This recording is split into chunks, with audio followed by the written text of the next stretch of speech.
शेतकरी मित्रांनो, गहू पिकाला तणनाशक फवारणी केल्यानंतर गहू पीक आपलं आचकतंय. म्हणजे कसं की गव्हावर ताणही पडतो, गहू आडवाही पडतो आणि गव्हातील तण 100% मरतं. पण पुढील नियोजन काय?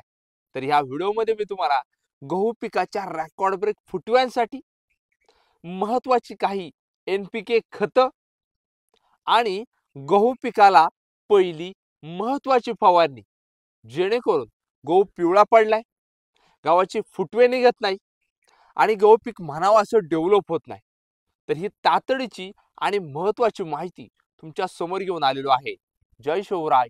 नमस्कार शेतकरी मित्रांनो, मी मिलिंद भोर स्वागत करतो तुमचं मिलिंद भोर या आपल्या परिवारामध्ये, शेतीविषयक यूट्यूब चॅनलमध्ये. शेतकरी मित्रांनो, आपण मागील व्हिडिओमध्ये गहू पिकाची अतिशय महत्त्वाची माहिती पाहिली आणि आज घेऊन आलेलो आहे गहू पिकाच्या रेकॉर्ड ब्रेक उत्पादन वाढीसाठी गव्हाला फुटवे कशा पद्धतीने लागतील. तर गहू पिकाला फुटवे कशा पद्धतीने लागणार आहेत, तर त्याच्या आधी लक्षात घ्या, आपण गहू पिकाची पेरणी ज्या वेळेस करतो तर जवळपास 80% शेतकरी गव्हा पिकाची लागवड पेरणी करतेवेळी NPK खतं देत असतात. 15-15-15 किंवा 10-26-26 हे खत गव्हाच्या बियाण्याच्या पेरणीसोबत देत असतात.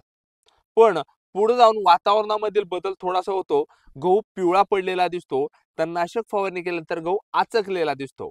तर गहू तणनाशक फवारणी झाल्यानंतर आपण जे जे पाणी देणार आहोत, मिनिमम 4 ते 5 दिवसांनी देतो ना, तर ह्या टायमाला गव्हाला काही खतं द्यायची आहेत.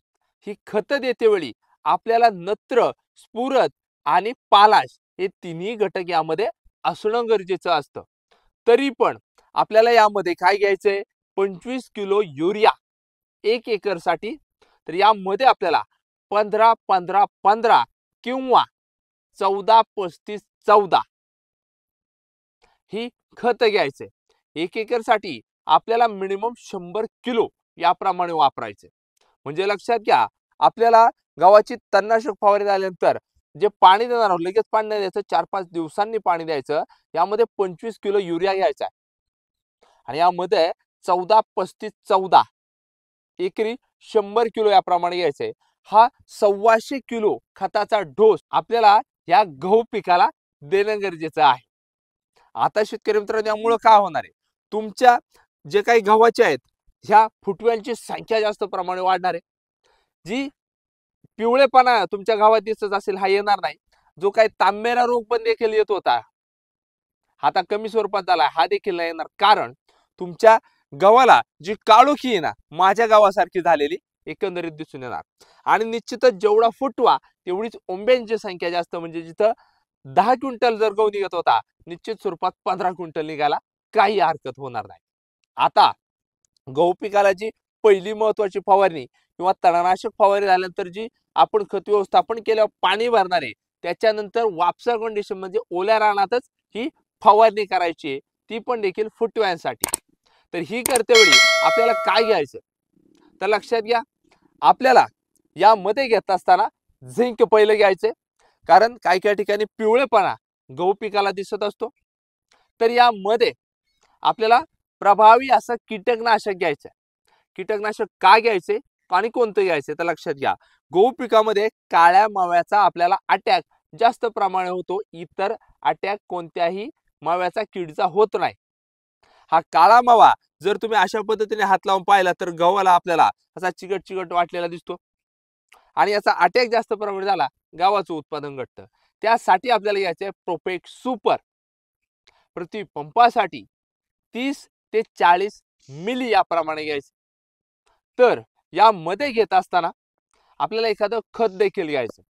आता खत कशाला घ्यायचं आहे, तर खत घेतेवेळी यामध्ये नत्र आणि फॉस्फरस आणि पोटॅश देखील असणारी काही खत आहेत जी बाजारामध्ये उपलब्ध होतात. त्यांची मी व्यापारी नाव तुम्हाला सांगतो. आता आपण 1261 घेऊ शकतो, आपण 19-19-19 घेऊ शकतो, आपण ICL ची ग्रेड 11-36-24 ही घेऊ शकतो. या तिन्हीपैकी कोणतंही एक जे खत आहे ना, तर हे आपल्याला घ्यायचंय प्रति पंपासाठी 100 ग्रॅम याप्रमाणे. तर यामध्ये आपल्याला वातावरणामधील होणारा बदल असेल तर यासाठी एखादं बुरशीनाशक घ्यायचं. बुरशीनाशक घेतेवेळी साध्यातलं साधं घ्यायचं. आपण M45 पावडर घेऊ शकतो किंवा आपण यामध्ये साफळी पावडर घेऊ शकतो. हे सर्व घटक एकत्र करायचे आणि आपल्या गहू पिकाला फवारणी करायची. याने एक नंबर जबरदस्त वाढ तुमच्या गहू पिकाची झालेली दिसून येणार आहे. आता लक्षात घ्या शेतकरी मित्रांनो, मी तुम्हाला जी काही खतं सांगितलेली हे परत एकदा सांगतो आणि फवारणीचं विश्लेषण थोडंसं पुढे जाऊन करतो. खतं यामध्ये मी तुम्हाला युरिया का सांगितलेला आहे, कारण युरिया आपण ज्यावेळेस टाकणार आहोत तर टाकल्यानंतर लगेच आपल्याला 24 ते 48 तासाच्या आत तुमच्या गव्हाला ग्रीनरी शायनिंग क्वालिटी फेकलेली दिसून येणार. यामध्ये जे 14-35-14 खत सांगितलेले आहे त्यामध्ये 14% नत्र, 35% फॉस्फरस आणि 14% पोटॅश बघायला मिळतं. म्हणजे तिन्ही खतं यामध्ये गेलेली दिसतात. पण आता ही खतं देते वेळी सकाळच्या टायमाला अजिबात द्यायची नाही. खत व्यवस्थापन करते वेळी थोडं संध्याकाळच्या टायमाला द्यायचं, कारण सकाळच्या टायमाला आपल्याला गव्हावर तुम्हाला आता दिसत असेल झूम करून तर इथं दव आहे तर हे साठलेलं बघायला मिळत असेल ह्या पद्धतीने. त्यामुळे काय होतं, खत वरून टाकलं तर स्क्रॉचिंगही मारू शकतो. त्यासाठी संध्याकाळच्या टायमाला आपल्याला हे खत व्यवस्थापन करायचे म्हणजे जबरदस्त रिझल्ट येईल. आणि आता जी फवारणी सांगितली होती याचं विश्लेषण सांगतो थोडंसं. फवारणी ज्यावेळेस आपण खत टाकणार आहोत, पाणी भरणार आहोत, तर हे झाल्यानंतर ह्या ओल्या रानातच, नॉर्मल ओल्या रानातच आपल्याला फवारणी करायची आहे, जेणेकरून तुमच्या माव्यावर कंट्रोल होईल. खत घेतल्यामुळं रॅकॉर्डब्रेक फुटव्यांची संख्या जास्त प्रमाणे वाढलेली दिसून येणार आहे. बुरशीनाशक घेतेवेळी जे मी तुम्हाला बुरशीनाशक सांगितलंय यामुळे वातावरणामधील अशा पद्धतीचा बदल होत असतो, यामुळे निश्चितच कंट्रोल तुम्हाला मिळणार आहे. आणि एकंदरीत झिंक जे मी तुम्हाला सांगितलं होतं ना, झिंकमुळे तुमचा जो गहू पिवळा पडणार आहे ना, तर हा अजिबात पिवळा पडणार नाही.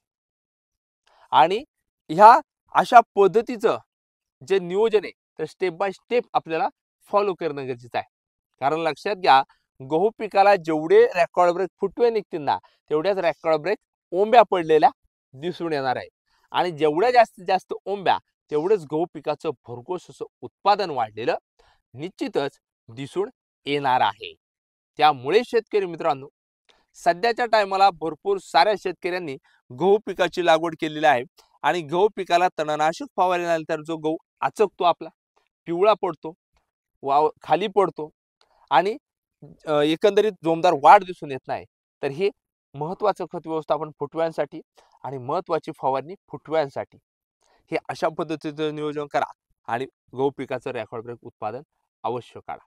आता शेतकरी मित्रांनो, मी आतापर्यंत ही जेवढी माहिती सांगितलेली आहे, आता मी कोणता गहू केलाय ते एकदा सांगतो. मी पेरलेला आहे अंकुर केदार. पण तुम्ही देखील गहू पिकाची लागवड पेरणी केली, तुम्ही नेमकी तुमच्या शेतामध्ये कोणत्या गहू पिकाची पेरणी केलेली आहे, तुमचं गहू किती स्टेजला झालेला आहे, कोणत्या अवस्थेमध्ये आहे, ही देखील कमेंट्स करायला मला अजिबात विसरायचं नाही. आणि अजून देखील मिलिंद भोरे आपल्या शेतीविषयक युट्यूब चॅनलला सबस्क्राईब केलं नसेल ना, नक्की सबस्क्राईब करायचं, समोरील घंटा ऑल ठेवण्याचा प्रयत्न करायचा आहे. तुम्ही देखील गहू पिकाची लागवड पेरणी केलेली आहे, कोणत्या तालुक्यातून, जिल्ह्यातून, गावातून आपली ही व्हिडिओ पाहता, कमेंट्स करायला मला अजिबात विसरायचं नाही. ही माहिती कशी आवडली खाली कमेंट्स नक्की करा. धन्यवाद. जय जवान, जय किसान.